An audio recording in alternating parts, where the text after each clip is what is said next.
Tudo bem, gente? Com vocês? Tô só vendo o povo aqui rindo de mim por causa da aula de ontem, né? Enfim, a vida é assim. Um dia a gente tá por cima, no outro dia a gente tá por baixo. E segue a vida. Deixa eu te falar. Não vamos falar de barata hoje. Pronto. Boa tarde. Boa tarde, boa tarde, boa tarde menos para quem gosta de direito tributário. Boa tarde.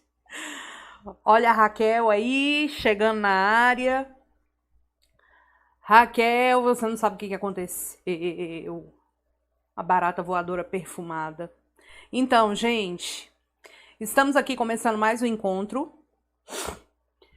E tô acompanhando o chat de vocês e hoje é o nosso último encontro, né? Nosso último dia de revisão.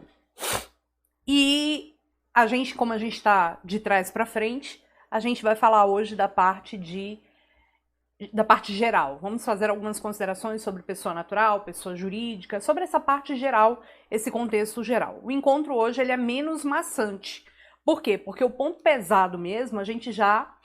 Ai, meu Deus, me deu alergia. Já veio trabalhando, tá? Barata voadora perfumada. Raquel, você não sabe de nada. Ontem na aula uma barata me atacou ao vivo. E eu taquei o quê? Desodorante nela. Então vamos lá? Pois muito bem. Olha aqui, ó. Hoje o nosso encontro de número 7. E nós vamos conversar. Vocês são muito sacanas, gente. Meu Deus do céu. Eu fico chocada com isso. Espera aí que eu tô arrumando aqui meus trem aqui. Pra ficar de olho no chat de vocês. Então, olha só. A gente vai falar dessa parte geral. A parte geral vai do artigo 1º ao 232 do Código Civil. A bem da verdade, a gente já fez um monte de consideração lá nas outras aulas, nas quais a gente já estudou a parte especial. Então, essa parte hoje é bem light, é igual... Menina, entrou alguma coisa aqui no meu nariz agora, um pelo, alguma coisa. Igual remédio homeopático, sai no xixi. Então, essa parte aqui agora, de boa, a gente já conversou o que tinha que conversar, então acaba que essa parte ela é apenas uma revisão da revisão. Tá? Então vamos lá, olha só. Começando aqui nossa conversa. Jesus amado. Ai, Roberta, já te falei para não usar drogas. Raquel, desde aquele dia que você me apresentou aqueles psicotrópicos, aí, né? Enfim. Olha só. Primeira coisa que você precisa lembrar. Primeira coisa, caiu na sua prova pessoa com deficiência. O que você vai lembrar? Pessoa com deficiência é capaz. Depois do Estatuto da Pessoa com Deficiência é capaz. E o detalhe, é capaz, pode casar, inclusive caiu recentemente no exame de ordem, pode casar e pode decidir ter filhos.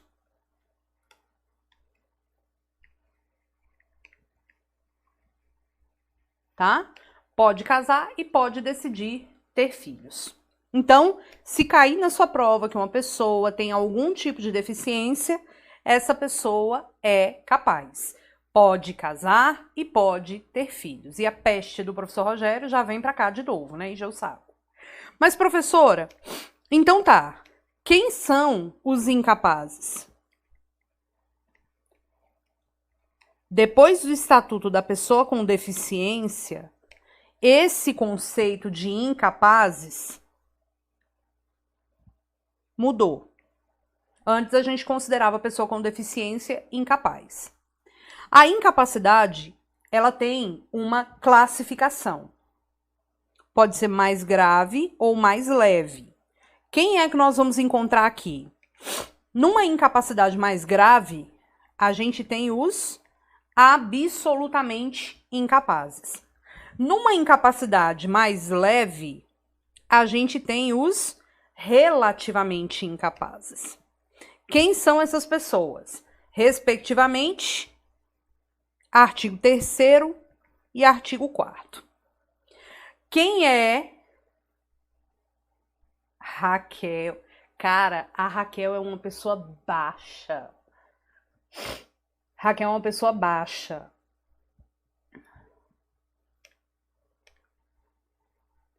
Não é baixa, não é subterrânea. Eu, né, Raquel? Eu. Quem é o único absolutamente incapaz? Quem é? Peraí, deixa eu arrumar isso aqui logo.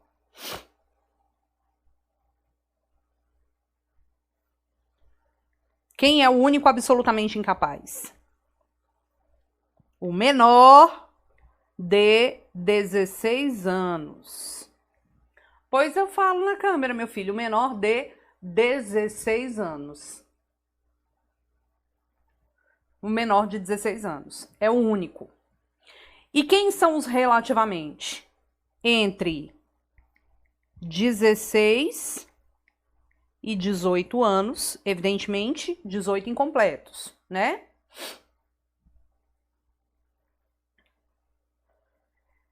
Ah, então quer dizer que os dois estão juntos? Rogério e Raquel estão juntos nesse momento? Pois muito que bem, tá bom. Quem mais? Os ébrios habituais, professora Raquel. Os viciados em tóxicos, que são os toxicômanos, tá? Aqueles que por causa transitória ou permanente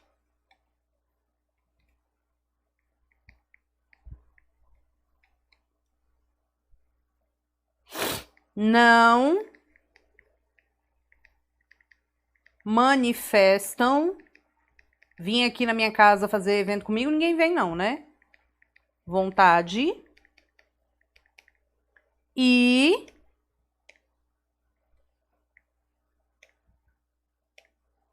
os professor Rogério, pródigos, tá? E os pródigos. Pessoal, cuidado. Na sua prova, se cair uma questão assim, João, 30 anos de idade, sofreu um acidente, bateu a cabeça, respira por aparelho, não tem discernimento de nada, você vai pensar, bom, essa pessoa é incapaz. Antes do estatuto, essa pessoa poderia ser considerada absolutamente incapaz. Poderia. Por quê? Porque a gente tinha na classificação de ser absolutamente incapaz quem não tinha discernimento nenhum. Só que hoje, se você tem uma questão dessa, João, maior, capaz. João, maior, capaz. Bateu a cabeça, respira por aparelho, tá em qualquer que seja a circunstância. Na pior das hipóteses, será considerado relativamente incapaz. Por quê? Porque o critério de absolutamente é apenas o critério etário, tá? Então, é o menor impubere, ok? O menor impubere. Você pode encontrar com este nome na sua prova. O de 16 a 18 é chamado de menor pubere, ok? Roberta, saquei a ideia, mas assim, eu quero perguntar para você se essas pessoas que são denominadas incapazes podem praticar atos da vida civil. Me ajude. Podem praticar atos da vida civil? A gente já conversou isso. Podem praticar atos da vida civil? Claro que pode. Pode. Só que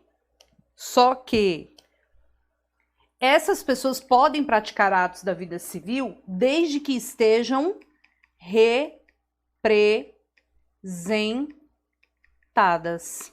É o fenômeno da representação.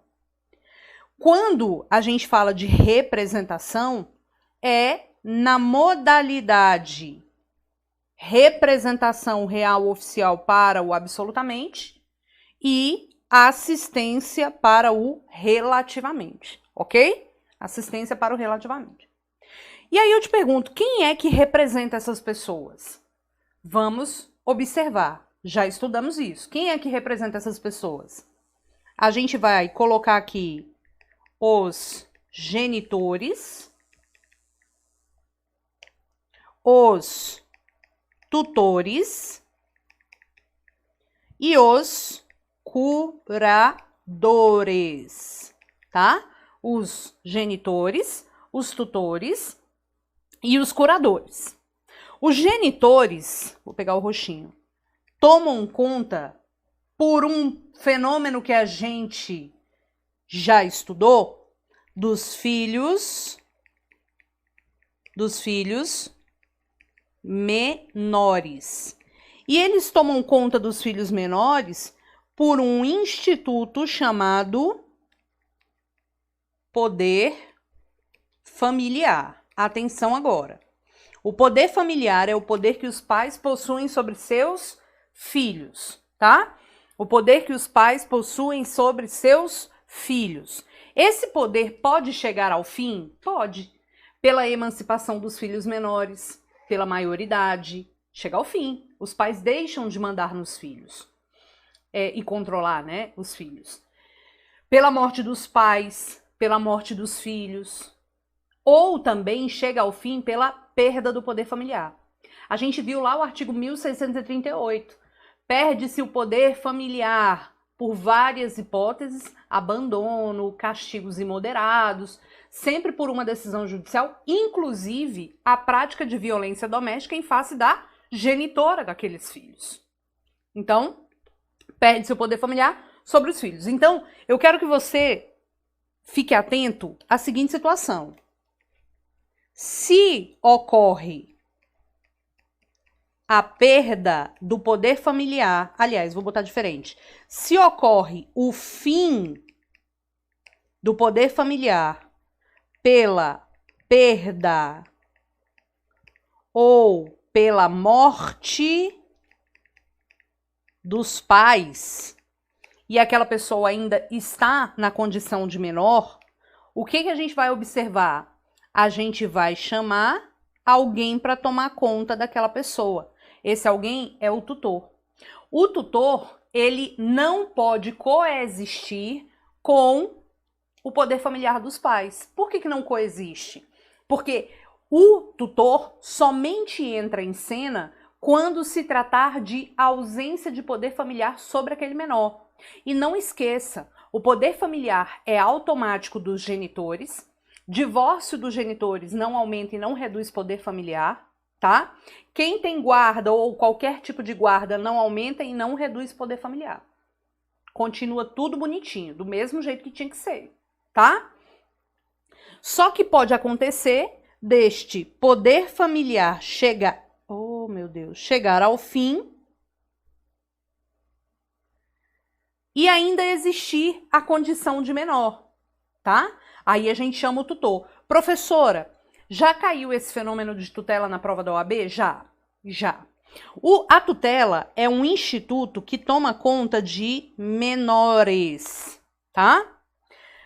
Esse instituto somente surge quando aquele menor não tem sobre ele o poder familiar. E detalhe do coração, o direito de nomear, isso aqui também caiu, o direito de nomear, ou melhor dizendo, deixar nomeado quem será o tutor, é dos pais, que poderão fazer por testamento ou eu vou até abrir aqui o código para usar exatamente a terminologia do nosso código.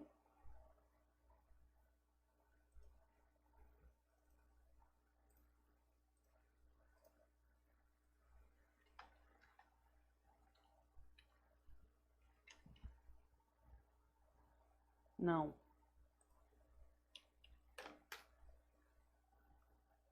Aqui, ó. Ó. O direito de nomear o tutor compete aos pais, em conjunto, ou a um deles na falta do outro. A questão que caiu na prova da OAB foi assim, tá? Fernanda, quando acontece o acolhimento do menor? Gente, essas questões de apadrinhamento, menor em situação de abandono, essas coisas é tudo do ECA, não é aqui do Código Civil, tá?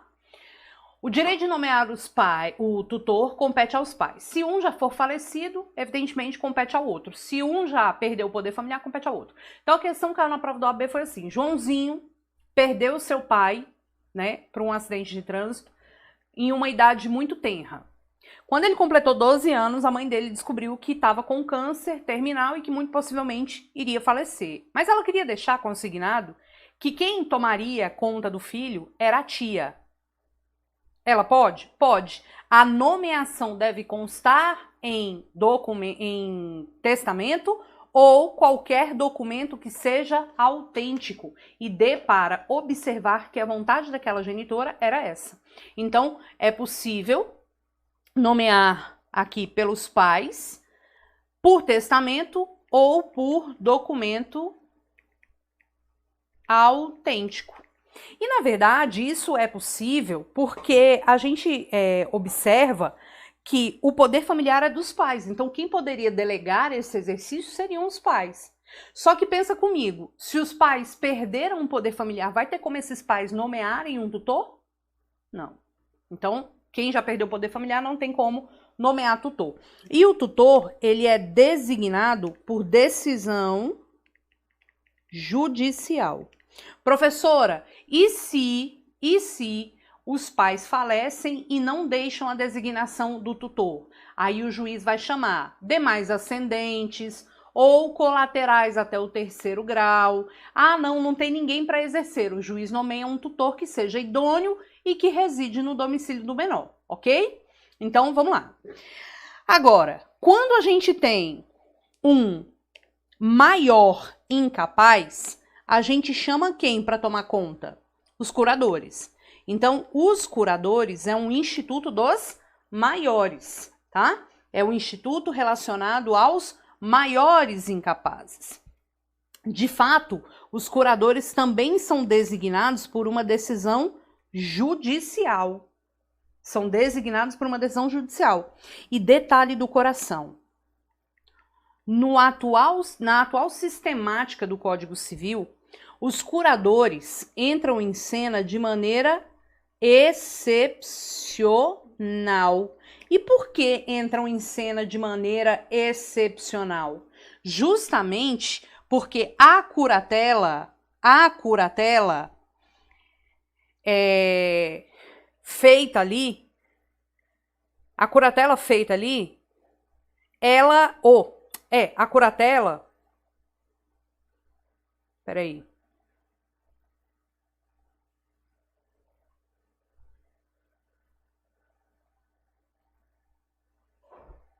Peraí, gente.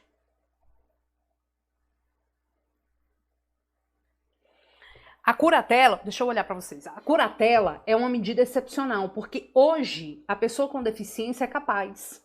Então a gente vai ter curatela apenas para situações extremamente excepcionais. E lhe digo mais, caiu no último ou no penúltimo exame de ordem. Quando uma pessoa com deficiência, ela tem a capacidade dela, mas ela deseja ter um apoio, a gente não vai curatelar essa pessoa. A gente vai invocar o fenômeno da tomada de decisão apoiada. E caiu, inclusive, essa questão no exame de ordem envolvendo um contrato de locação, a pessoa que... como é que fala? Que tinha uma uma designação de apoiadores, eram os pais, eu acho, e o locador queria pedir a assinatura dos apoiadores no contrato, de forma legítima, de forma ok. Então, hoje, a curatela é excepcional e a gente fala em tomada de decisão apoiada. A tomada de decisão apoiada está no artigo 1783-A, tá? O 1783-A. E eu vou te mostrar ele aqui agora. Olha aqui, ó. A tomada de decisão apoiada é processo pelo qual a pessoa com deficiência elege duas pessoas idôneas, com as quais mantenha vínculo e que gozem da confiança para prestar apoio nas tomadas de decisões da vida, fornecendo-lhe os elementos e informações necessários para que possa exercer a sua capacidade. Então, o apoiador, ele vai dar uma ajuda, ele não vai substituir a vontade da pessoa com deficiência. Não é o apoiador que toma a decisão como é na curatela. Imagina que uma pessoa não consiga manifestar vontade nenhuma, né? Ah, Roberta, é pela deficiência? Pode ser pela deficiência ou por qualquer outro motivo. Se a pessoa não consegue tomar decisão da vida, ela será curatelada. Só que não é um absolutamente incapaz. Vai ser, na pior das hipóteses, um relativamente incapaz. Ok? Então pronto. A tomada de decisão apoiada está aí também para jogo e para ser cobrada em prova. Então vamos fazer a anotação aqui. Quem toma conta dos menores? Os genitores. Na falta dos genitores, tutores. E os maiores que se tornem porventura incapazes, aqui, ó.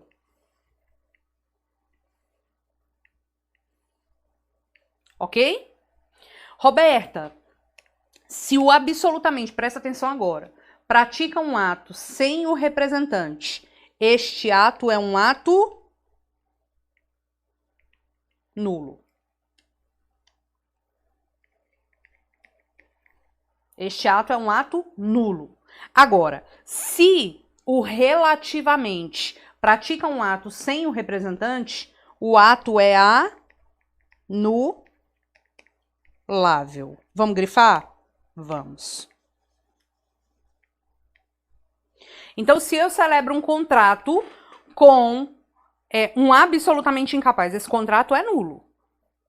Se eu celebro um contrato com um relativamente incapaz, esse ato é anulável, ok? Anulável. Pois muito que bem. Roberta, eu quero entender se tem algum ato que pode ser praticado pelo menor púbere, e agora eu tô falando só dele mesmo. Será que tem algum ato que pode ser praticado pelo menor púbere sem o representante este ato ainda assim ser válido? O que você me diz? Vou pegar bem aqui. Será que existe algum ato que pode ser praticado pelo menor púbere sem a representação e este ato ainda assim ser um ato válido? Sim. Memoriza. Ele pode ser testemunha, ele pode fazer o próprio testamento. Acho que caiu alguma coisa nesse sentido recentemente. Ele pode fazer o próprio testamento, ser testemunha, fazer o próprio testamento e aceitar contrato de mandato. Tá? Ele pode ser testemunha, fazer testamento e aceitar contrato de mandato, tá? Ele pode ser testemunha, fazer testamento e aceitar contrato de mandato. O que pode cair na sua prova assim mais tranquilamente? Fazer o próprio testamento e ser testemunha de algum fato que ele tenha presenciado, tá bom? Então, cuidado. Ah, o Henrique colocou aqui, caiu no último, que o tal do Renatinho, influencer digital, lembrei dessa questão. Aí ele completou 16 anos, foi lá e fez o próprio testamento. Depois que ele fez o testamento, os pais foram lá e emanciparam a criatura. Roberta, é possível isso? É, só que não é porque ele foi emancipado que validou o testamento anterior. Não, é porque ele fez o testamento, ele já tinha 16 anos, então o testamento estaria ali perfeitamente válido, tá? Perfeitamente válido. Aí, o que a gente vai ter aqui? Dá o print nessa tela aí, se você quiser. Eu estou escrevendo numa lousa eletrônica. Aí, gente, deixa eu te contar. A pergunta é, em relação ao menor, esses dois aqui, ó. Esses dois aqui. Vou te perguntar. O que a gente tem que lembrar? Vamos lá. Vamos desenhar a Raquel aqui. Aliás, gente, vamos dar os parabéns para Raquel, né? Raquel tá gestante.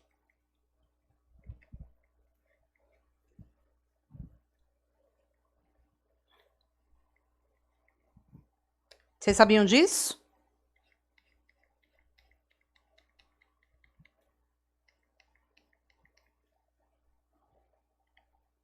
Aí eu vou fazer umas luzes, porque ela tem luzes. Ela tá parecendo a Beth Pimentinha. Pois bem, essa criaturinha que tá dentro do ventre da Raquel é o denominado nascituro. Roberto, o nascituro, ele é, vamos pedir para Raquel entrar aqui no chat, pra gente dar os parabéns para ela, né? Vamos falar aqui.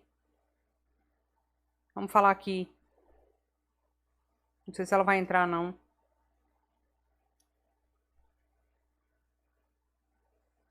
Vou botar aqui, entra no chat aí.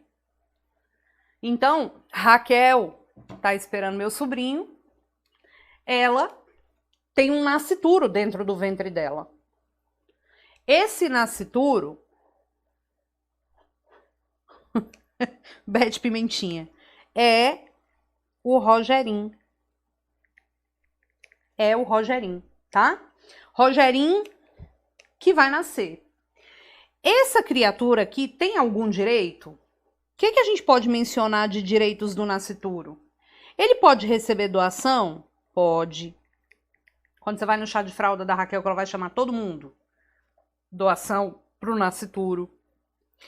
Pode receber herança? Pode receber herança. Tem direitos de personalidade? Tem direitos de personalidade, etc. Tá? Agora, quando é que para o Código Civil ele passa a ser pessoa natural? A partir do nascimento com vida. O Código Civil, vamos botar aqui Raquel Pimentinha. Raquel Pimentinha.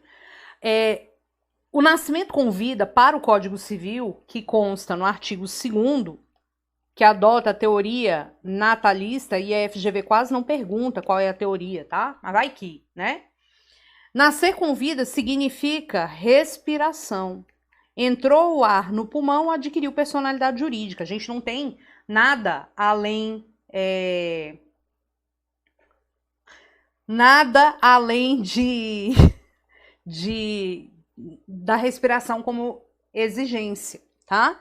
Nada além da respiração. Aí, gente, deixa eu te contar. No mesmo momento que nasce com vida e que respira, ela, Raquel Pimentinha, que teve o Rogerinho. Raquel, tô contando pro pessoal que você tá gestante. Parabéns! Ai, amiga, você pediu pra eu não falar?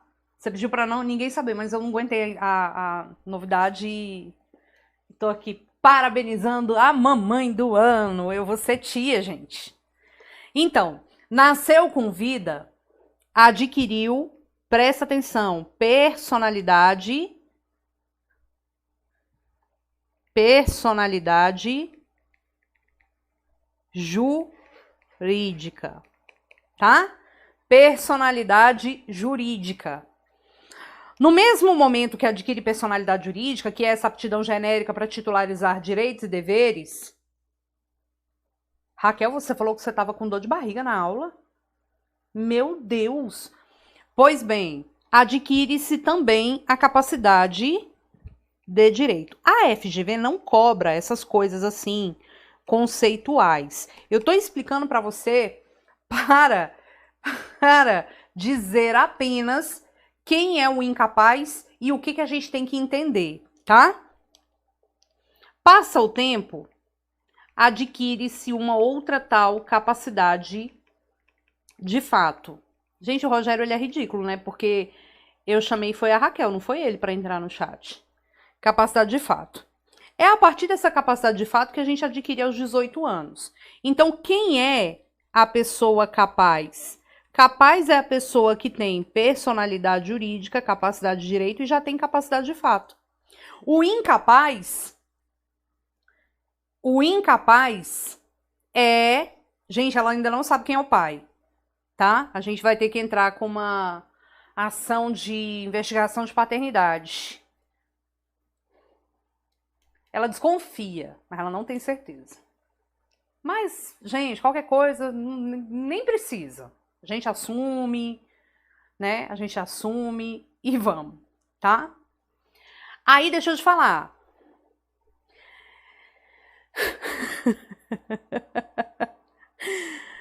A capacidade de fato é adquirida aos 18 anos. O capaz é quem tem tudo isso.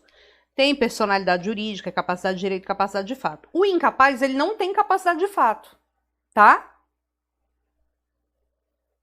Não tem capacidade de fato. Mas, eu te pergunto. Olha essa pergunta. Muito de OAB. É possível antecipar capacidade de fato? É possível? Claro. Por um fenômeno chamado emancipação, tá? Emancipação. Tchau, Érica. Um beijo, boa prova. Emancipação, tá? A emancipação é uma antecipação da capacidade de fato, ok? Capacidade de fato. Nesse caso, eu te pergunto, quais são os casos de emancipação? Quem é que lembra? Quais são os casos de emancipação? Emancipação, eu tenho 3 situações. Aliás, eu não vou nem colocar assim. Vou colocar reto.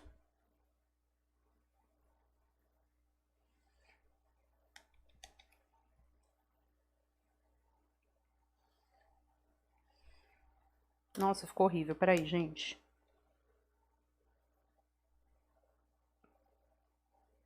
Emancipação.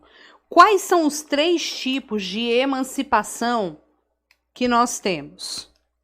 Emancipação voluntária. Emancipação voluntária. Emancipação judicial. E emancipação legal. Né? Emancipação legal. Vai, não volte. Emancipação legal. A emancipação voluntária é aquela emancipação concedida pelos pais, direto no cartório, quando o menor já tem 16 anos. E se é no cartório, é por escritura pública. Escritura pública. Depende ou não depende de decisão judicial? Depende ou não depende de decisão judicial? Independente de decisão judicial. Os pais vão no cartório e emancipam a pessoa. Quando é que pode emancipar? Quando a pessoa já tem 16 anos. Mas lembra que eu falei pra vocês, porque a gente perdeu completamente o foco aqui, né, gente? Diga-se de passagem. Ai, ai. Lembra que eu falei pra vocês, e isso aqui caiu no exame de ordem, que a gente perdeu o foco, mas caiu no exame de ordem. Você lembra que eu mencionei pra vocês alguns minutos atrás que o menor, quando não tem sobre ele o poder familiar, ele é tutelado. Não esqueça que tutor não emancipa menor. O tutor não pode emancipar o menor.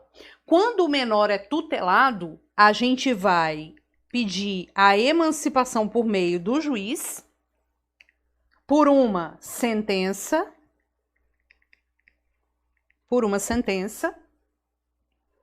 né? A gente vai pedir, não estamos focando aqui no negócio, gente, tá difícil. Juiz, por uma sentença, quando o menor já tenha 16 anos, e nesse processo judicial, nós vamos ter ouvido o tutor, e quem a Raquel fala que quando envolve interesse de incapaz, quem tem que ser ouvido no processo? O MP, tá?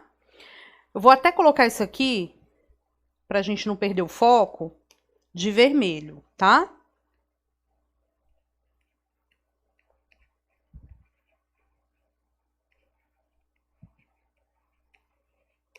Ok? Beleza. Agora, quais são os casos de emancipação legal? Quais são os casos de emancipação legal? Quem é que lembra? A questão caiu no exame de ordem, foi assim: João, tutelado por Maria, quer dizer, Maria tutora, resolve viajar para os Estados Unidos e precisa de uma emancipação. Podemos afirmar que Maria poderá emancipar o menor direto no cartório? Não. Menor tutelado não pode ser emancipado direto no cartório, tá? Ele tem que ser emancipado por uma decisão judicial. Agora, quais são os casos de emancipação legal? Vamos lá. Casamento. Que mais?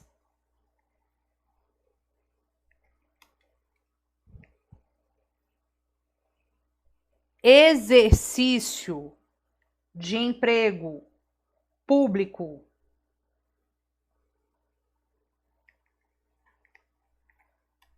Efetivo.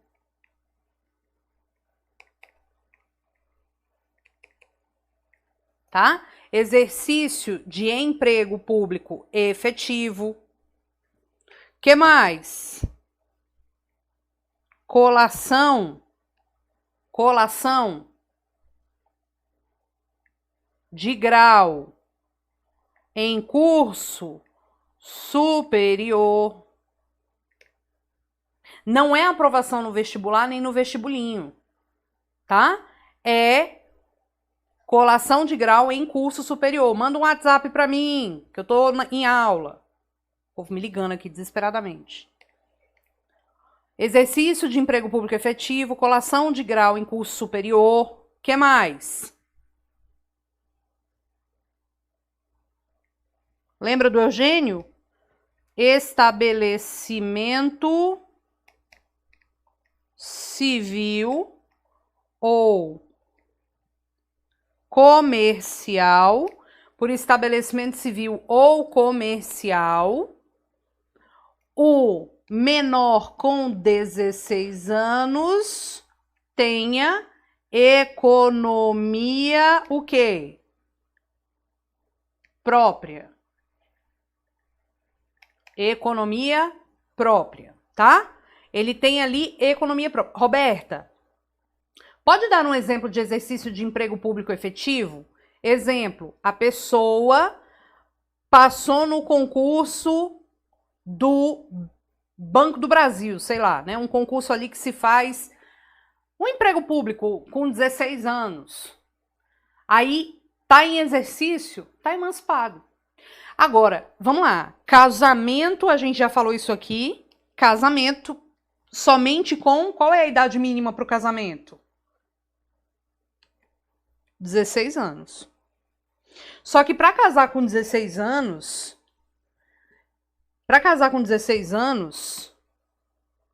eu tenho que ter o consentimento dos meus pais, não tenho? Tenho, tá? Para casar com 16 anos, eu tenho que ter o consentimento dos meus pais.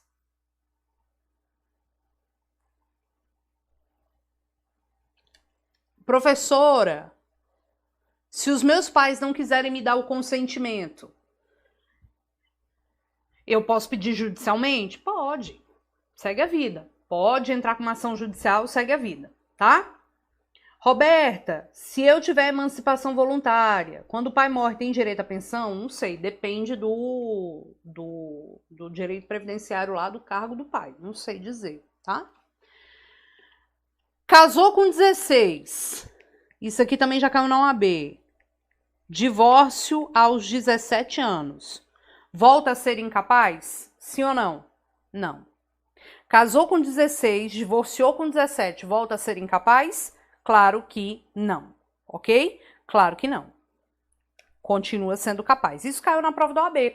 A pessoa casou com 16 mediante consentimento dos pais, divorciou com 17, comprou um pacote turístico para curtir a fossa lá no Camboja e a banca queria saber se ele poderia viajar sozinho sem o consentimento dos pais e comprar esse pacote sem o consentimento dos pais. Sim, porque ele está emancipado. Agora, imagina uma união estável. União estável emancipa alguém? Não. Então, se eu tenho uma união estável com 16 anos,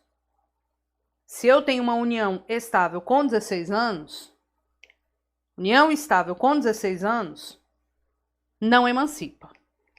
O que emancipa é casamento. Tá? Não emancipa. Certo? Esses casos aqui dependem de homologação judicial? Também não. Também não. Independentemente de homologação judicial. Certo? Dá o print nessa tela aí. O consentimento dos pais é feito como? Lá no processo de habilitação no casamento, por escrito lá no cartório. Ok? Roberta, os pais emanciparam voluntariamente a pessoa. Os pais emanciparam voluntariamente a pessoa. Os pais deixam de pagar alimentos? Não. Por que que não? Porque a gente sabe que a maioridade não é causa por si só para se deixar de pagar alimentos. Não é causa por si só de deixar de pagar alimentos. Então, se cair na sua prova, o fulano completou a maioridade, ele vai deixar de pagar alimentos. Não, não é assim. Ou vai deixar de receber, vai deixar de ter direito a alimentos. Não, não é assim. Porque a maioridade não implica em exoneração automática do dever de alimentar dos pais. Então, para evitar emancipações egoístas, no sentido de, a pessoa, eu não quero mais pagar alimentos para o meu filho, então vou emancipar. Nada feito. Tá? Nada feito. Prof do meu coração. Dá o print nessa tela. Pois muito que bem. Outro tema muito cobrado em prova é a tal da morte, tá? A tal da morte. Quando a gente fala de morte,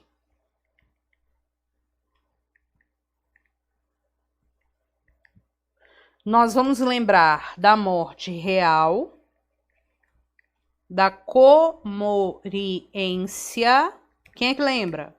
E da morte presumida, tá? Vamos voltar o foco aqui, porque o povo disse que a gente perdeu o foco. Vou até botar aqui para perder logo o foco de uma vez. Aqui, ó. De vermelho. Porque se tem uma coisa que eu não sou obrigada é até foco. Vamos lá. Morte real é aquela morte em que há o corpo morto. A gente considera morte real como a morte encefálica, inclusive para fins de transplante da Lei 9434, Com o corpo morto, o médico emite um atestado e a partir desse atestado médico a gente tem acesso à certidão de óbito. Como as questões da FGV são questões contextualizadas, pouco provável da FGV te perguntar isso, tá? Porque ela vai te dar um probleminha. Agora, o que é a comoriência? A comoriência é a morte simultânea. E simultâneo não significa no mesmo lugar, significa no mesmo momento. Não precisa ser no mesmo lugar. Então, se acontece um acidente, as pessoas morrem. E quando a equipe de resgate chega, mesmo pela tecnologia médica, não dá para saber quem morreu primeiro. Vamos considerar o fenômeno da comoriência. O que é o fenômeno da comoriência? Comoriência é a morte simultânea. Se você chegar no local e não der para saber quem morreu primeiro, você não caia no peguinha de prova. Vamos considerar que morreu primeiro o mais velho, mais novo, mais feio, mais magro, mais gordo, mais jovem. Não tem isso. Se não der para definir quem morreu primeiro, a gente define morte por comoriência. Essa morte por comoriência é na mesma condição de momento, não precisa ser no mesmo lugar. Agora, qual é a relevância disso? Para além de perguntar em prova, para você dar o nome comoriência, e a questão trazer uma situação hipotética, a gente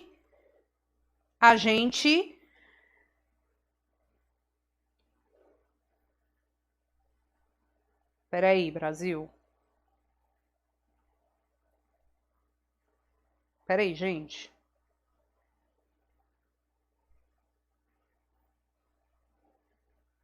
Pronto. A gente pode ter o quê? Uma situação perguntando quais as consequências da comoriência. As consequências da comoriência consiste exatamente que os comorientes não são herdeiros entre si. Os comorientes não são herdeiros entre si, tá? Não são herdeiros entre si. Aí, deixa eu te falar. Imagina que tem aqui, ó, nossa Maria. Maria tem o filho 1 e o filho 2. Suponha que a Maria tenha falecido às 15 horas e 5 minutos. Pelo princípio da Saizine, a gente vai observar que a herança da Maria transmite-se imediatamente na posse e propriedade dos bens, ok? Dos bens. Aí, gente,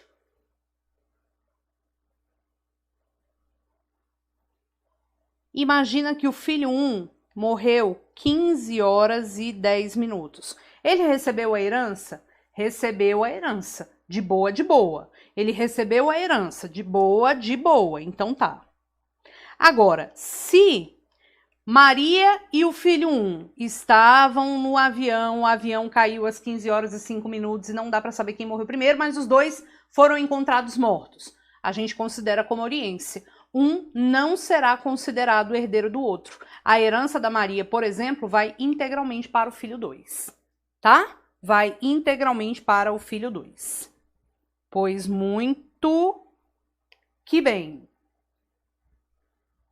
Tá? Beleza. Aí, gente, o que a gente observa aqui? Se a morte real, olha para o material. Se a morte real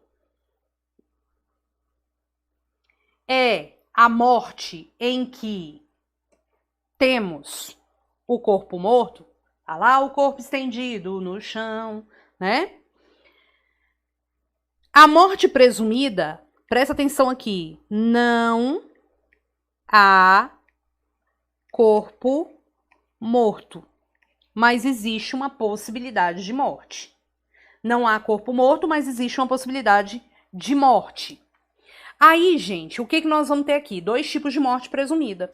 2 tipos de morte presumida. Quais são os tipos? Morte, vou botar aqui, ó, morte presumida sem declaração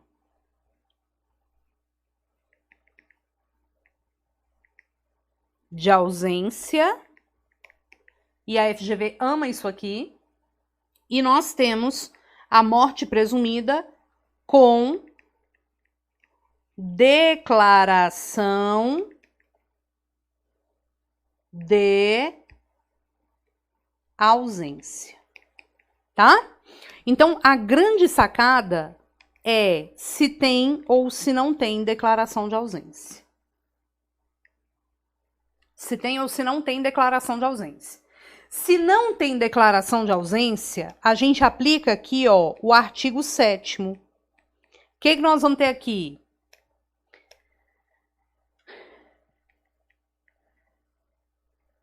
É altamente provável a morte presumida, de quem estava em perigo de vida, tipo, uma catástrofe, um desmoronamento, né? O avião caiu, o navio afundou, os carros foram arrastados pela enchente e os corpos desapareceram.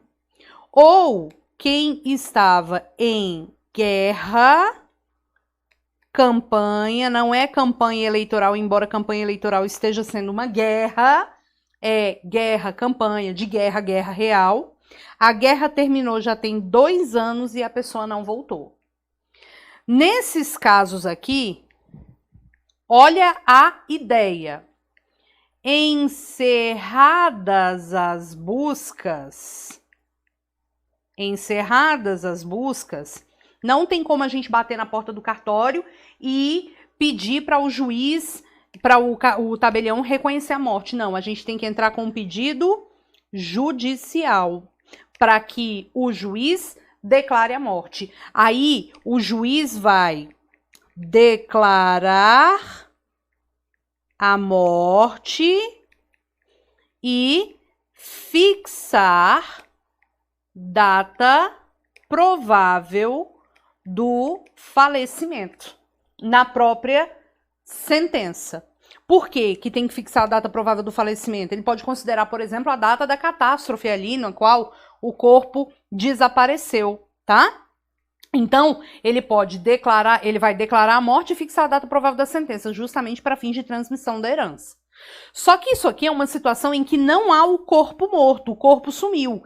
Então, se cair na sua prova uma situação, teve uma enchente, como caiu pela FGV numa questão de concurso. Teve uma enchente, os carros foram arrastados para o alto mar e os corpos sumiram. É esse caso. A pessoa foi sequestrada e nunca voltou. É esse caso. O avião caiu em alto mar e a pessoa nunca voltou. É esse caso, tá? Agora, morte presumida com declaração de ausência. É o caso do Arlindo Orlando. Arlindo Orlando, volte para o seio de sua amada. É esse caso. Quem é o ausente? Imagina você que a professora Raquel chega e fala assim, seguinte é esse. Eu vou embora. Gente, prof, meu tio sumiu 40 anos, foi dado como morto e apareceu depois. Meu Deus do céu, 40 anos. Jesus amado. E onde ele estava, gente? Quem é um ausente? O ausente é a pessoa que sumiu do domicílio, sem deixar notícia. Eu tenho não notícia, não sei para onde ele foi, e não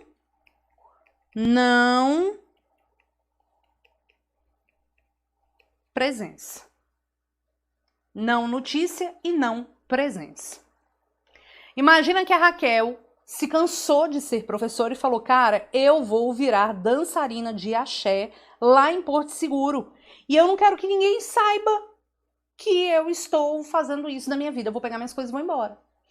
Raquel é ausente, tá? É ausente. Aí, Por que eu tô falando do Arlindo Orlando?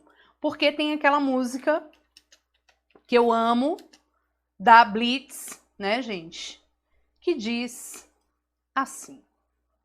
Quem é que lembra dessa canção? Tô chocada aqui. 40 anos é muito tempo. Ele casou, foi uma loucura. Jesus amado. Quem é que lembra dessa música? Longe de casa, há mais de uma semana, milhas e milhas distante do meu amor. Será que ela está me esperando? Eu fico aqui sonhando, voando alto, tão perto do céu. Eu saio à noite e ando sozinho. Eu vou entrando em qualquer barra, eu faço meu caminho. A rádio toca uma canção que me faz lembrar você. Eu fico louco de emoção e já não sei o que vou fazer. Estou a 2 passos da OAB. Ó, 2 dias. Estou a 2 passos da OAB. Estou a 2 passos do paraíso.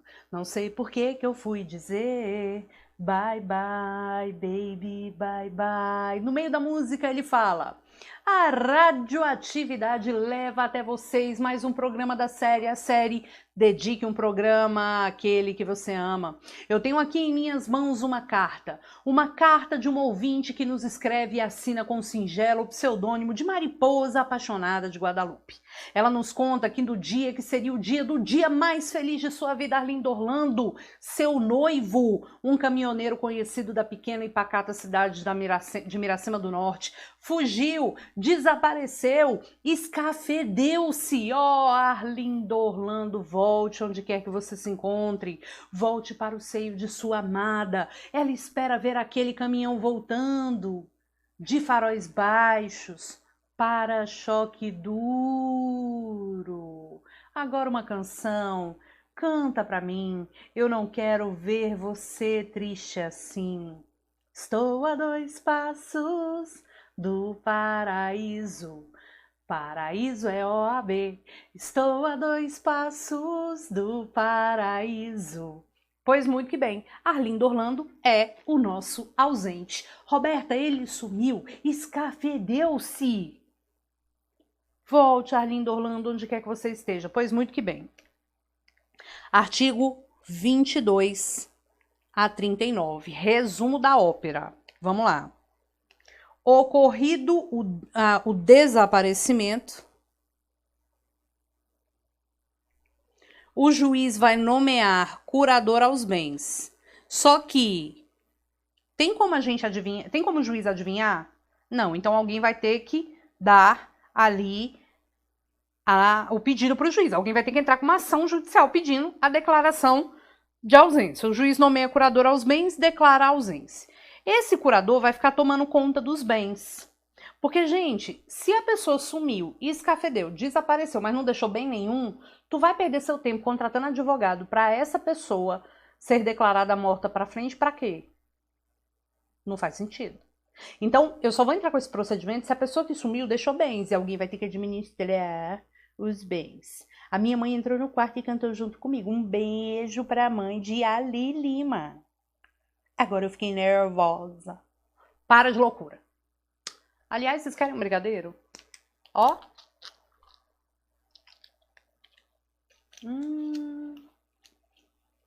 Não pode cair não, senão daqui a pouco vem a barata.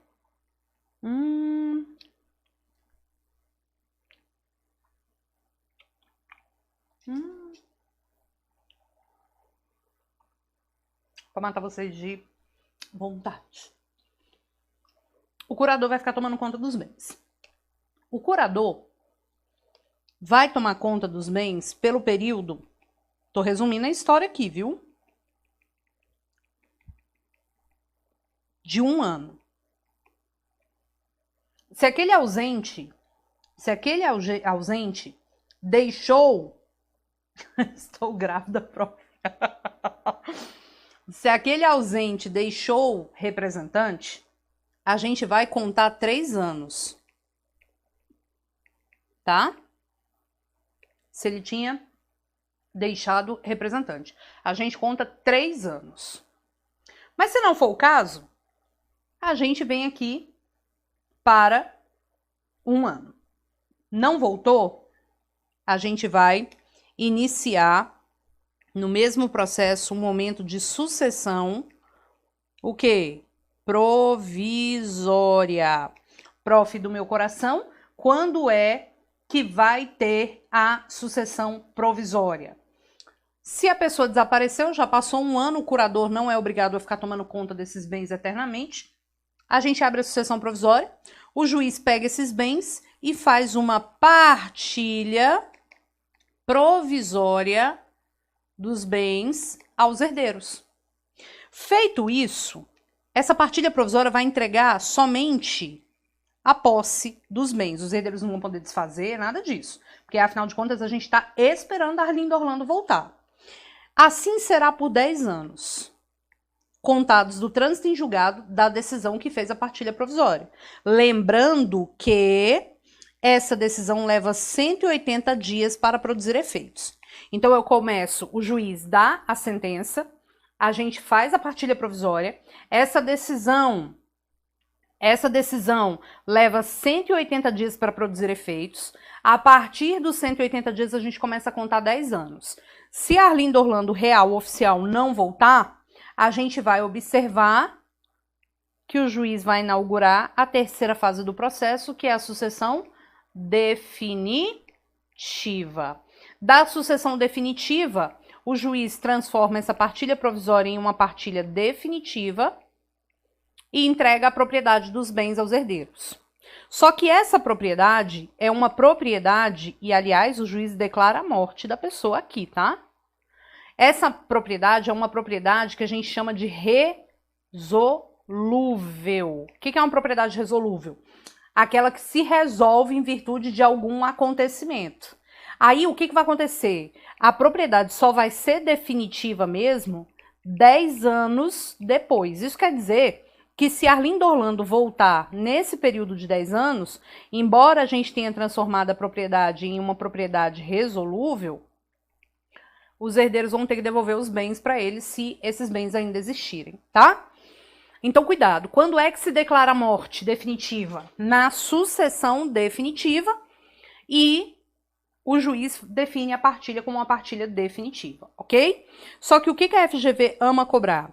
A FGV ama destacar que se o ausente já contava com 80 anos de idade e de 5 anos a gente não tem mais notícia, a gente pula direto, não precisa passar por todo esse procedimento, a gente pula direto para a sucessão definitiva, tá? Então, cuidado. Se o Arlindo Orlando sumiu, ele já tinha 80 anos de idade, e de 5 anos a gente não tem mais notícia, a gente pula direto para a sucessão definitiva, ok? Dá o print nessa tela. Belezura, belezura? Lindo, lindo? Lindo, lindo.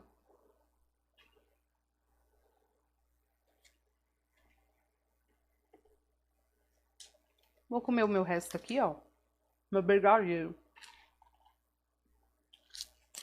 Professora, eu vou ficar com vontade. Pois muito bem, é isso mesmo que é meu objetivo. Vou comer aqui os brigadeiros que caíram. Por causa da barata.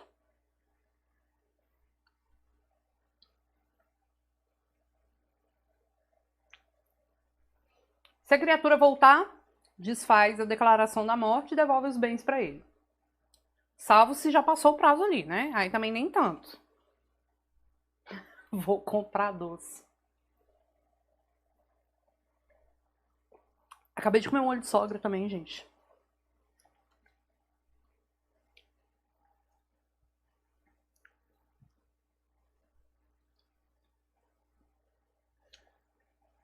Professora, na morte presumida, aliás, na comoriência aqui, pode ter representação? Existe um enunciado da Jornada de Direito Civil que fala que sim. E alguns doutrinadores defendem que não, tá, Úrsula?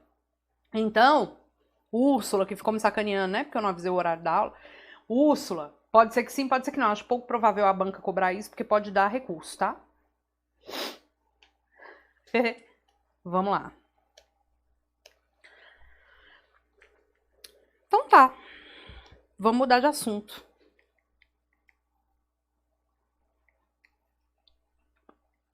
Pessoa jurídica. Imagina você que Raquel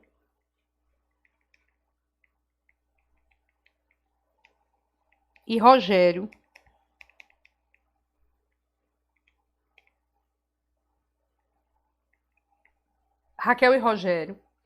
resolveram abrir um curso preparatório para o exame de ordem. O nome do curso é... Qual vai ser o nome do curso?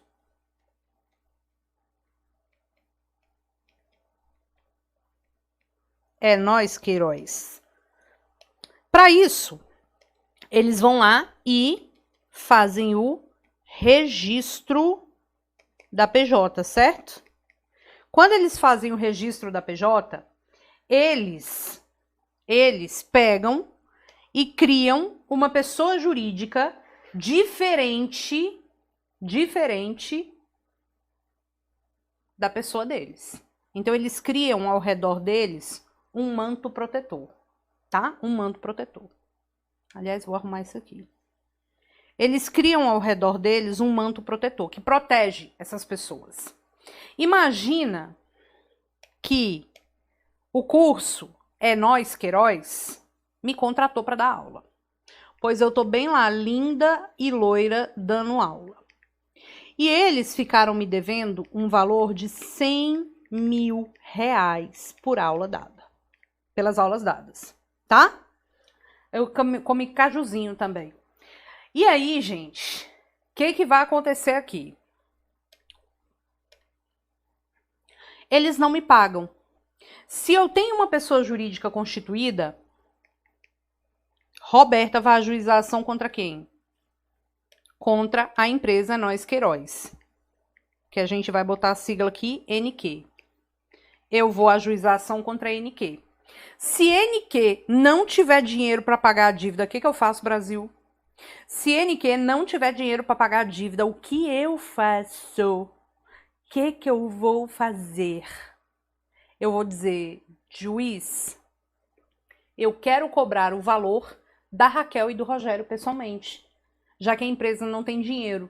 Só que o juiz vai falar, amor da minha vida, você precisa comprovar os requisitos.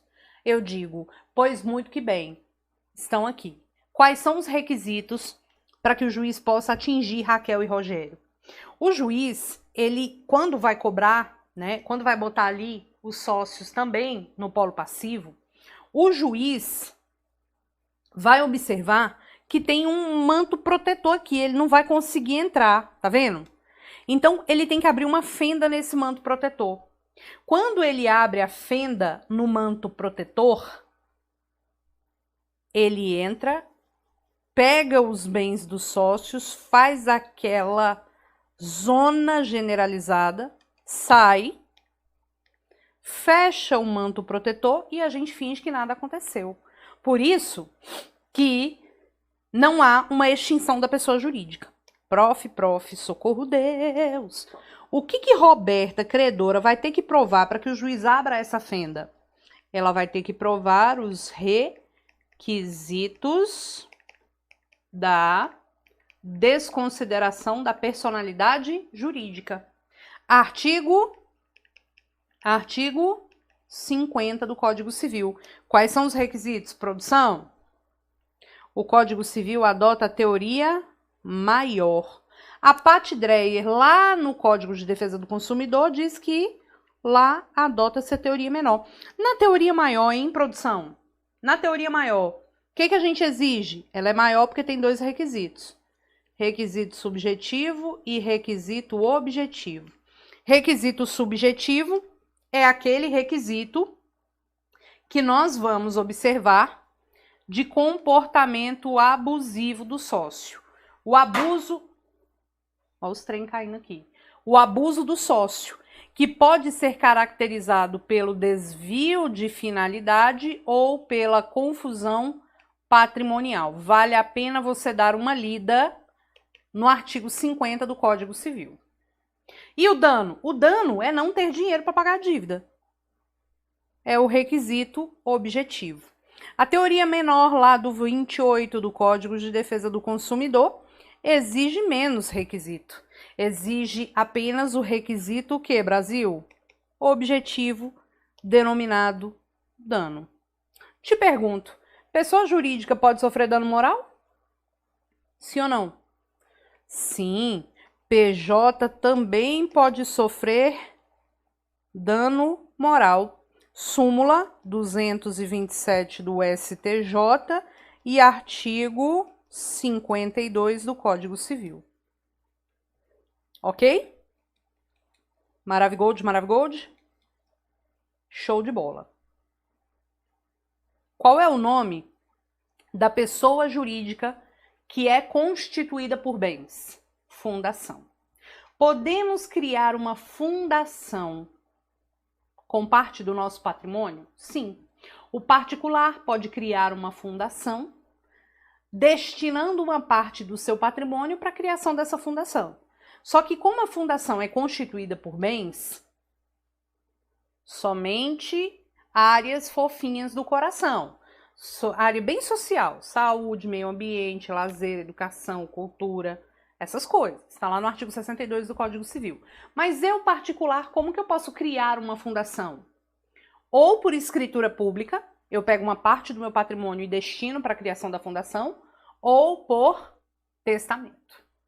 Lembrando que em sede de testamento, isso aqui também já caiu no exame de ordem, em sede de testamento, nós vamos observar que se eu tenho herdeiro necessário, quem é mesmo o herdeiro necessário? Aliás, na ordem, né? Descendente, ascendente, cônjuge ou companheiro.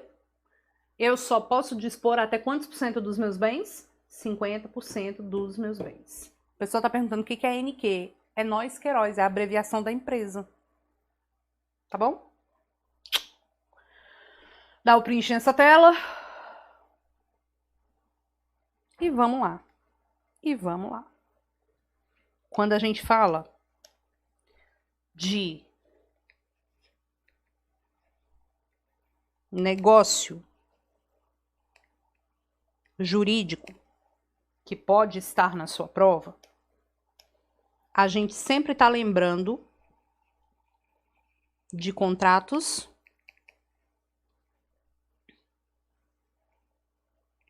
e testamentos. E quando a gente fala de negócio jurídico, a gente lembra da escada pontiana, que possui 3 degraus. No primeiro degrau, a gente analisa a existência do negócio jurídico. No segundo degrau, validade do negócio jurídico. No terceiro degrau, eficácia do negócio jurídico. Aí eu vou te fazer aquela perguntinha básica. O negócio jurídico existe, aí a gente analisa se ele é válido e se ele produz efeitos, ok? Para eu analisar validade, de fato ele tem que existir, porque se ele não existe e não é nada no mundo jurídico, né? Não é nada no mundo jurídico. Agora, validade, não necessariamente o negócio válido vai produzir efeitos, são situações diferentes. No que tange a eficácia, o que a gente encontra aqui? Quais são os termos? Condição, termo e o quê? Encargo. Falou em condição, termo e encargo, você está falando de efeito. A condição subordina o efeito do negócio jurídico.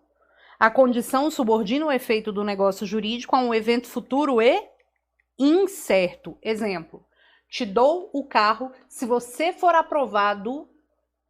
Não, aí não vai ser uma condição, porque se eu falo assim, te dou um carro, se você for aprovado no vestibular, Não, no exame de ordem você vai ser aprovado, então é certeza. Receba. Vou botar assim, te dou o carro se você se casar o ano que vem. Casar-se o ano que vem é uma condição, porque é um evento futuro e incerto. A gente não sabe se você vai casar. Então, nesse caso, é uma condição. Termo. O que é o termo?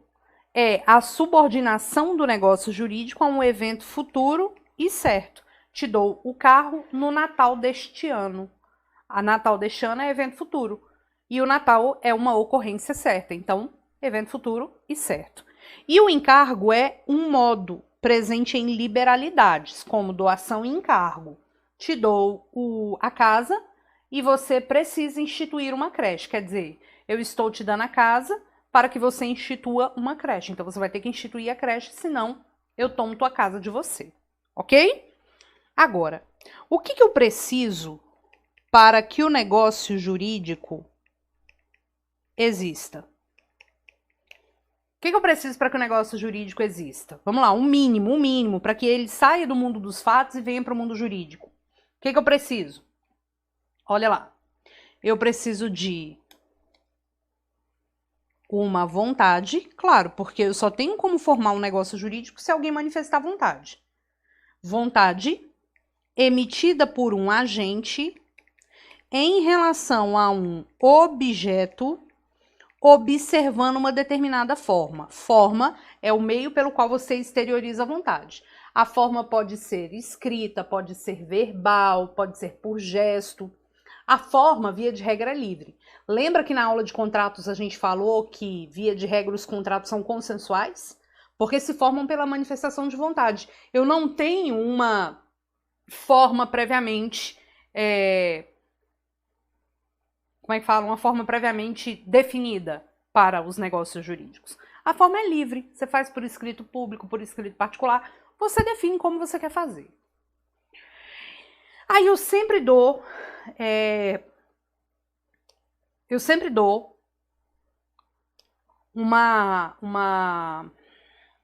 um exemplo. Imagina aqui que o menino de 15 anos vendeu a bike dele para o rapaz de 18 anos. Eu te pergunto, esse contrato, ele existe? O que você me diz? Responde para mim. Esse contrato, ele existe? Sim ou não? É só você analisar os elementos de existência. Te pergunto, teve vontade? Teve. Teve agente que emitiu essa vontade? Teve. Ai, professora, mas o menino tem 15 anos. Sim. Teve vontade? Teve. O agente? Mas eu não perguntei se ele tem 15, 20, 30, 50, 150 anos. Eu perguntei se teve agente. Teve. Teve. Teve objeto? Bicicleta? Teve. Forma verbal? Teve. Teve. Ele existe. Veja que você vai analisar friamente os elementos de existência. Agora, os requisitos de validade são outros 500. São outros 500. Para você saber sobre validade, você vai o quê? Adjetivar os elementos de existência. A vontade precisa ser livre e de boa fé. O agente precisa ser capaz. O objeto precisa ser certo. O objeto precisa ser lícito, possível, determinado ou determinável. E a forma que, via de regra, é livre, quando a lei estabelecer uma forma específica, eu tenho que respeitar. Exemplo, testamento tem uma forma. Testamento tem forma específica, então você tem que respeitar. Perceba que os requisitos de validade estão no artigo 104 do Código Civil. Professora, se eu violo os elementos de existência, o negócio nem existe. Nem existe. E aí eu nem vou analisar se ele é válido ou não, porque o que não existe não tem como você analisar. Agora, imagina o seguinte. Se eu violo os requisitos de validade. se eu violo o requisito de validade. O que nós vamos ter aqui? Violação dos requisitos de validade. O negócio vai ser inválido, ok? O negócio será inválido. E nós sabemos, vou ver se eu consigo pegar um negócio aqui para botar para vocês. Nós sabemos que quando o negócio é inválido, a invalidade, ela tem uma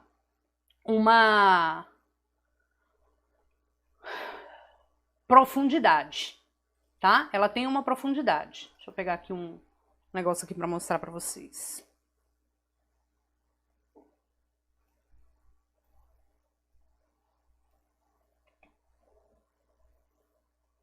Espera aí que eu vou botar aqui para vocês, tá?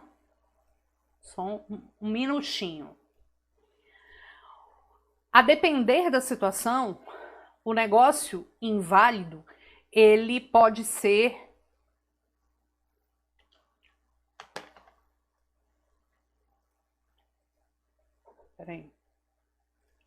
ele pode ser gravemente inválido, ou ele pode ser levemente inválido. Quando a gente fala de algo que é gravemente inválido, oh meu Deus, peraí, Brasil. Quando a gente fala de algo que é gravemente inválido, a gente está falando que esse algo é o quê? É nulo. Gravemente inválido é nulo. Agora, se é levemente inválido, é anulável. Aí eu quero apresentar para vocês aqui o esqueminha. No final da aula de hoje eu vou liberar o material para vocês, tá? Eu quero mostrar para vocês aqui o esqueminha. Olha só. Cadê minha caneta? Agora eu perdi a caneta aqui. Olha só. O esqueminha que a gente faz nas aulas. Veja que quando ocorre a violação desses requisitos, se a violação for muito grave, o negócio é o quê? Nulo. Também chamado de nulidade absoluta. Tá? Também chamado de nulidade absoluta. O negócio pouco inválido é chamado de anulável, ou também chamado de nulidade relativa. Eu quero que você perceba, de coração aqui mesmo, que os casos de nulidade estão, vou pegar aqui até o marca-texto, no artigo 166. E quais são esses casos? Quais são esses casos? Negócio jurídico celebrado com absolutamente incapaz. O negócio jurídico, tá tudo no artigo 166. Negócio jurídico quando o motivo de ambas as partes é um motivo ilícito. Quando as partes violarem a forma prevista em lei. Quando preterir a solenidade prevista em lei. Quando o objeto for ilícito, impossível ou indeterminável, que é o que nunca se determinará. Quando tiver por objetivo fraudar a lei imperativa. Quando a lei declarar nulo ou proibir a prática.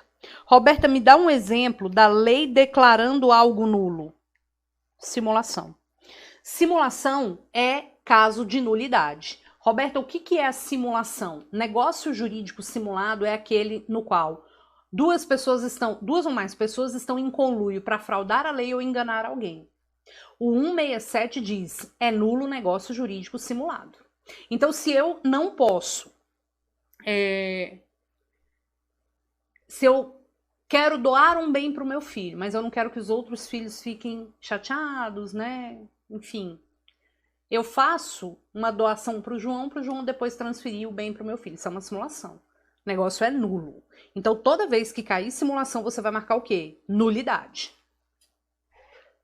Agora, quando a lei proibir a prática sem combinar uma sanção, como é o caso do artigo 426, que a gente falou na aula de contratos da Pacta Corvina, aí a lei proibindo a prática sem combinar sanção, se você faz, o ato é também nulo. Lembra do caso que a gente falou? É proibido contratualizar herança de pessoa viva, artigo 426. E eu dei o exemplo para você. Se você faz, o ato é o quê, doutores? Nulo. Porque toda vez que a lei proíbe, você faz, o ato é nulo. Quais são as características do negócio jurídico nulo? Tem que lembrar. O nulo, ele é tão grave que ele ofende o interesse público. Não se convalida pela vontade das partes. Não adianta. As partes podem falar, ai gente, mas eu quero validar. Não interessa, porque não é a sua vontade que vai ser relevante. Porque aqui viola o interesse público.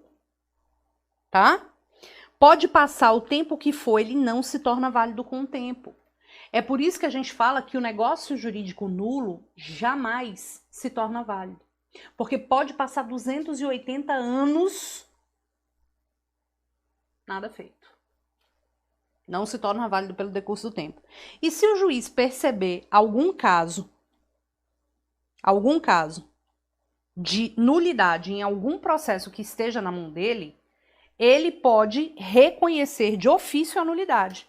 Porque é tão grave, mas tão grave, que o juiz pode sim reconhecer de ofício a nulidade. Mas, Roberta, a gente quer apresentar uma ação declaratória. A gente quer apresentar uma ação declaratória de nulidade. Tá aqui, ó. Quem pode propor essa ação? Qualquer interessado ou Ministério Público.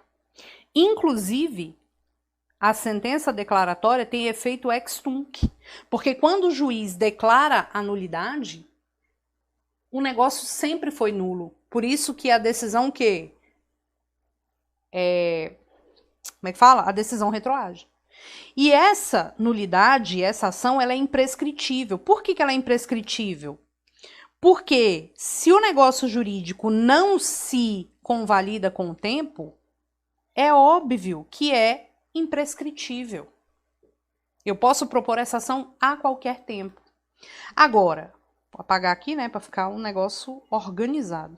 Agora, quando a gente fala de anulabilidade, você tem que memorizar os casos. Roberta, quais são os casos de anulabilidade? Negócio jurídico celebrado com relativamente incapaz, negócio jurídico celebrado com erro, dolo, coação, estado de perigo, lesão e fraude contra credores. Erro. A pessoa entra em um estado de enganação sozinha.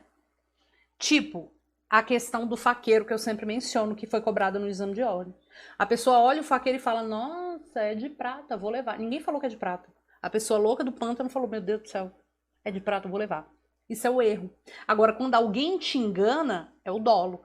O dolo é alguém empregando um artifício malicioso para você celebrar um negócio jurídico. Perceba que tanto o erro quanto o dolo, para invalidar o negócio jurídico, precisa ser essencial, principal. O que é isso? Eu só celebrei o negócio ou porque eu estava em erro ou porque eu estava em dolo. Tá?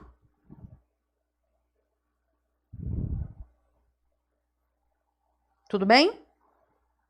Agora, a coação. Coação é uma ameaça. Também tem que ser moral. E também tem que ser essencial. Se eu falo, ou você transfere o apartamento para mim ou eu mato seus filhos. Você vai lá e transfere. Isso é uma ameaça. Só que a ameaça, ela tem que ser a causa determinante do negócio e ela tem que ser completamente injusta. Se eu falo pra você, ou você transfere o apartamento pra mim ou eu mato seus filhos, você vai lá e transfere, e depois ajuiza uma ação anulatória, o juiz vai perguntar, mas quantos filhos você tem? Aí você fala, não tenho filho não. Então não. O juiz vai anular isso? Não. Lembrando que temor reverencial, que é aquele temor do seu pai, de sua mãe, de seu cônjuge, do seu patrão, não é causa justificativa, causa que justifica a invalidação do negócio jurídico. Então, a ameaça tem que ser também essencial, tá? E tem que ser injusta, efetiva. Uma ameaça hipotética aí não vai invalidar nada. Estado de perigo e lesão. Ô, Brasil. Deixa eu botar mais um coisa aqui. Estado de perigo e lesão. A banca sempre adora confundir você. Já te desenhei uma vez isso, vou desenhar de novo. Ficou muito grande.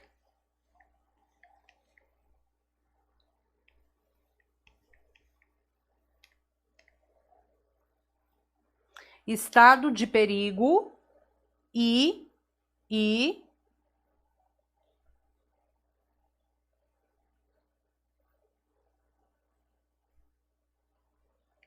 estado de perigo, artigo 156 e lesão, artigo 157. Presta atenção aqui.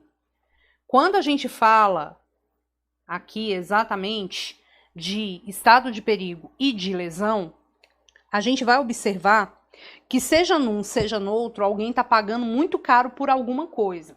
E a banca adora confundir você porque são institutos muito parecidos.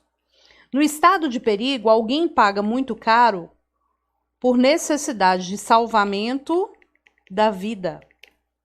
Eu quero salvar minha vida. Exemplo, sempre cai em prova. O cara passou mal e o médico cobrou um absurdo para salvar. É óbvio que você vai pagar, né? Você vai falar, cara, eu pago o que for. Ah, ou você me dá um cheque calção, ou eu não vou aceitar que você seja internado aqui no meu hospital. É óbvio que você vai dar. Isso é estado de perigo. A lesão, a pessoa, né, a pessoa paga muito caro por qualquer, Brasil, por qualquer necessidade, ou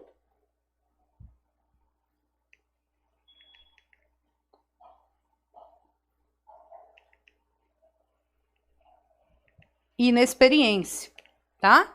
Por qualquer necessidade ou inexperiência. Então, se você está pagando caro para salvar a vida sua, de alguém de sua família, ou de uma pessoa que seja muito ligada a você, estado de perigo. Na lesão, a gente tem a necessidade ou inexperiência, tá? Necessidade ou inexperiência, tá bom? Olha o caminhão da aprovação passando na sua porta. Agora vamos lá. Seja no estado de perigo, toma nota disso. Seja no estado de perigo, seja na lesão. Se a pessoa que tirou a vantagem excessiva oferecer suplemento suficiente,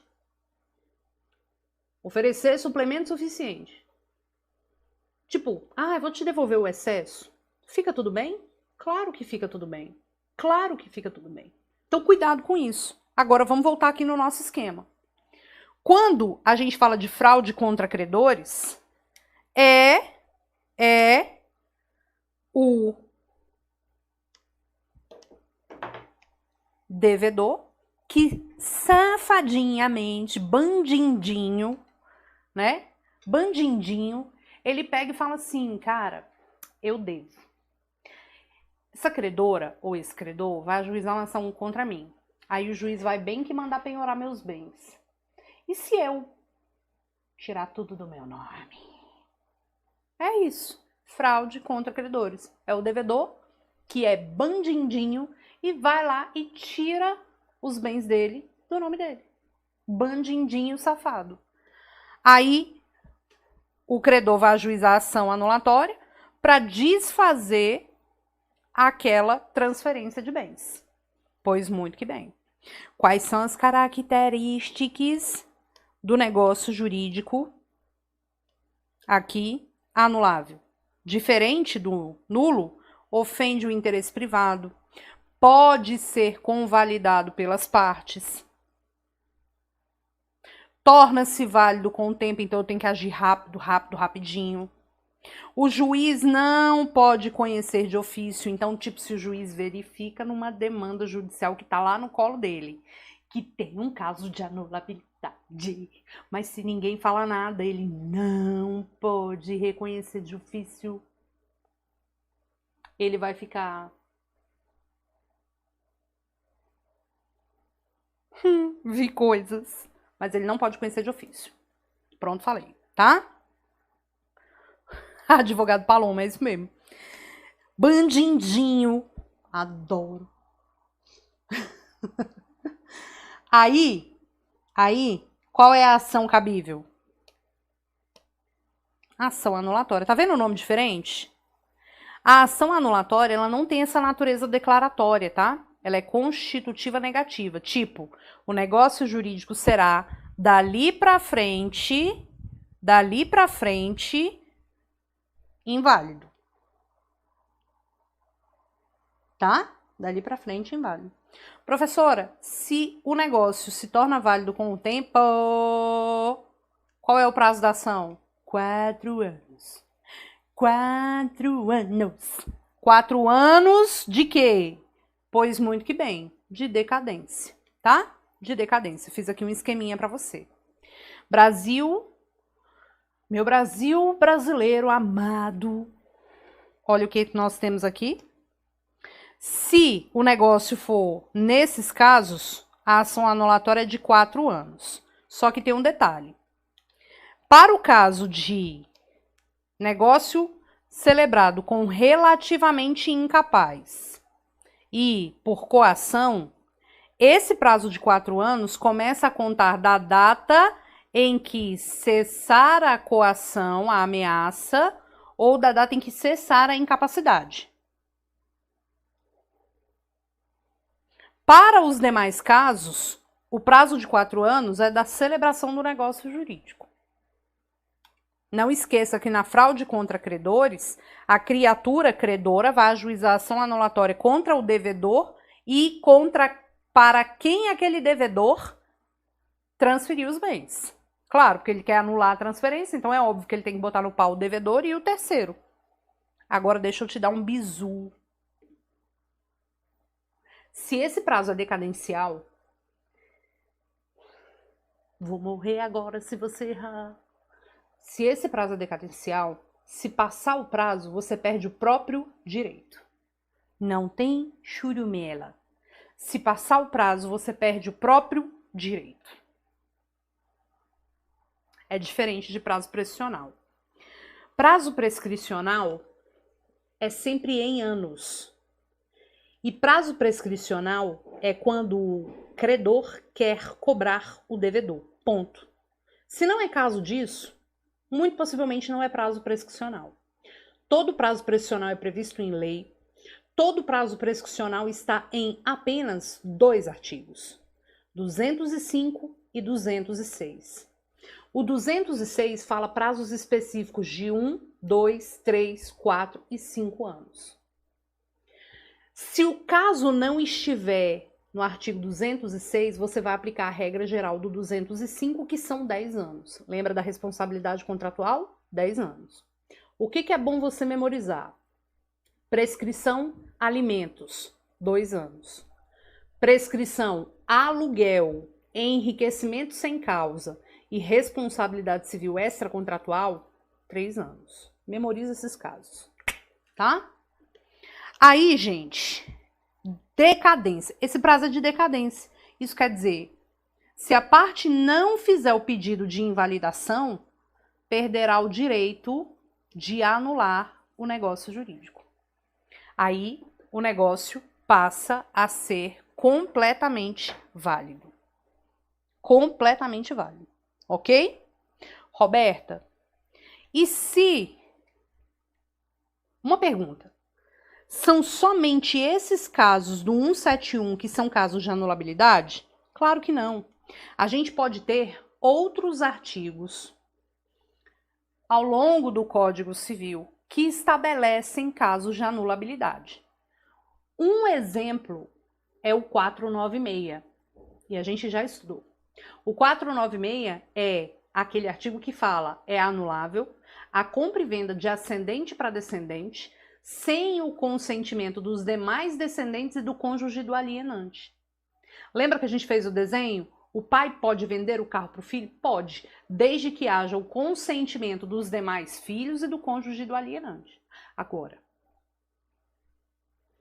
Roberta, e se os demais filhos não derem um consentimento? É anulável. Só que quando a lei estabelecer um caso de anulabilidade e não prescrever o prazo, você vai aplicar o quê? 2 anos. Tá? 2 anos. Então, muito cuidado. Vou mandar os mapas para vocês já já. Se a lei prescrever, e aqui exemplo, artigo 496. Se a lei prescrever um caso de anulabilidade, fora desses casos aqui, porque esses casos aqui a gente aplica 4 anos. Quando a lei trouxer um caso de anulabilidade e não prescrever o prazo para anular aquele negócio específico, você vai aplicar o prazo de 2 anos. Tá bom? Prazo de 2 anos.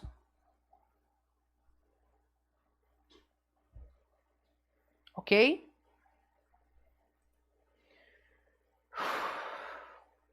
Tivemos um encontro de 1 semana.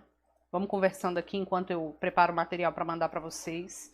Vou pedir para colocar agora no link. Espera aí.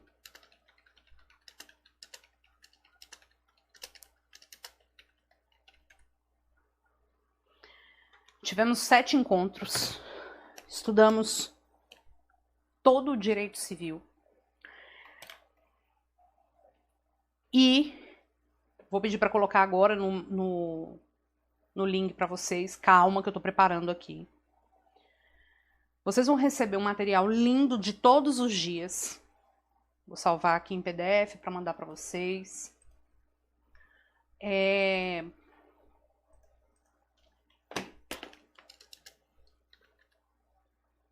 Espera aí. E foram 7 dias extremamente, como é que fala? Cansativos, né? Foram dias cansativos. Mas que eu tenho certeza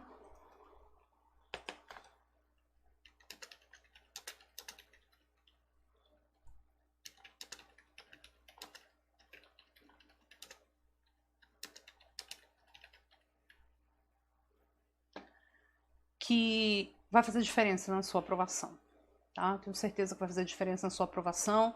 E assim, é um momento que eu sei que é difícil, vocês estão esgotados, tá? Vou pedir aqui pro colega me avisar.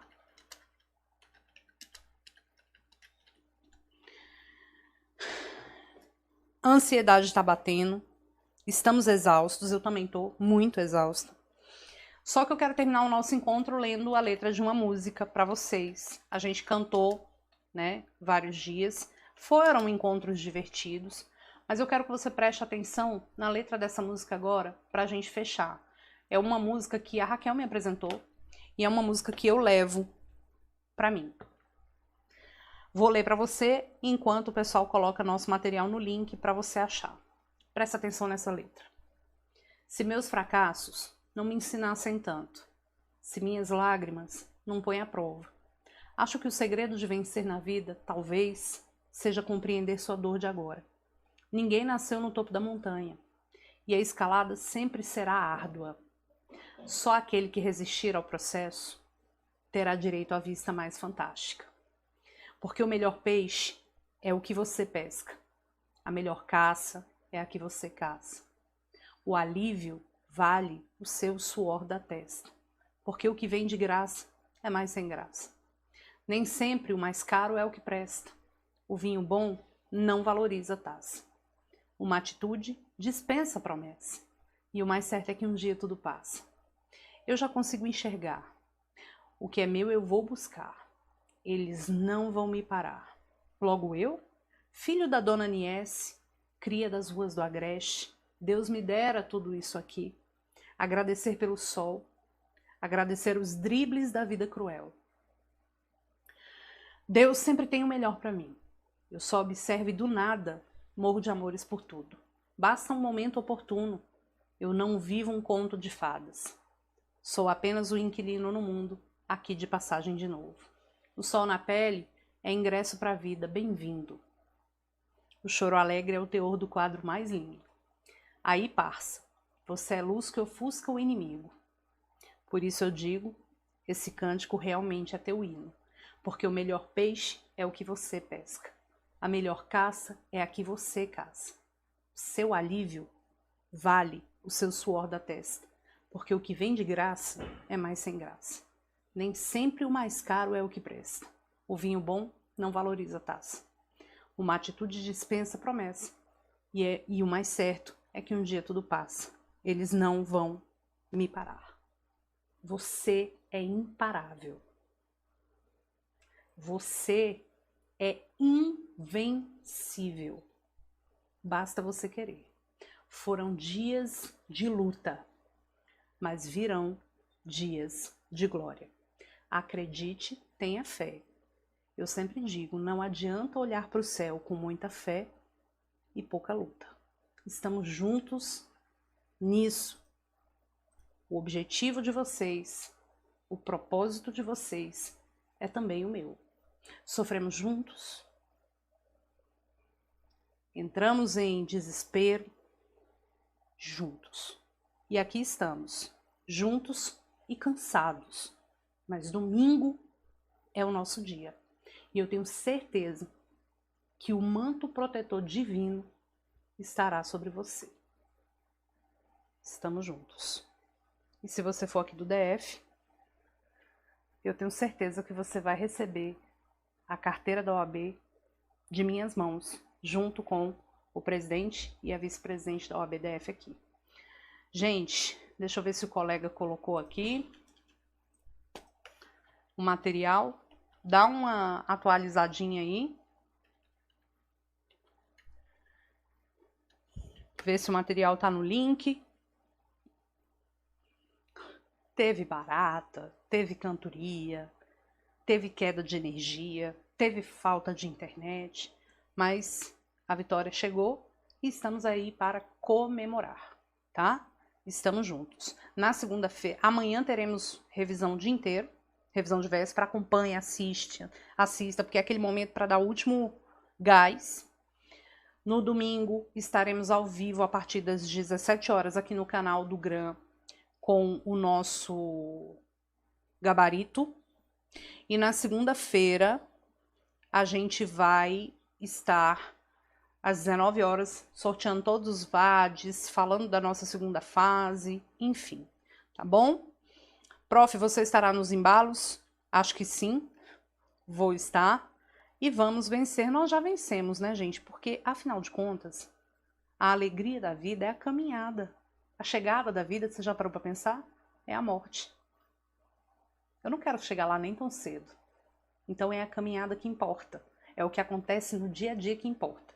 A gente nunca pode deixar para ser feliz quando o X, o Y ou o Z acontecer.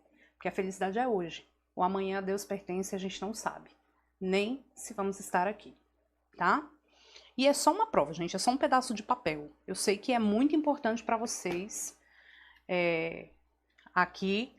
Mas é só uma prova. A vida é muito mais que isso, a vida vai além disso.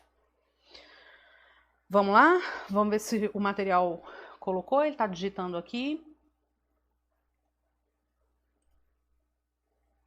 Oi, oi, oi.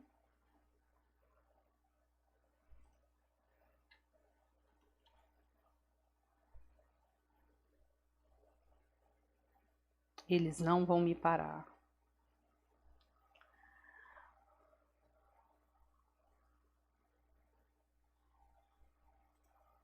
Bom, ele falou que daqui 2 minutinhos o material estará na descrição do vídeo, tá bom? O material vai estar na descrição do vídeo, tá bom? Dá uma atualização aí e verifique se o material vai estar lá daqui 2 minutinhos. Beijo no coração, fiquem com Deus, até a próxima, amo muito vocês. Tchau.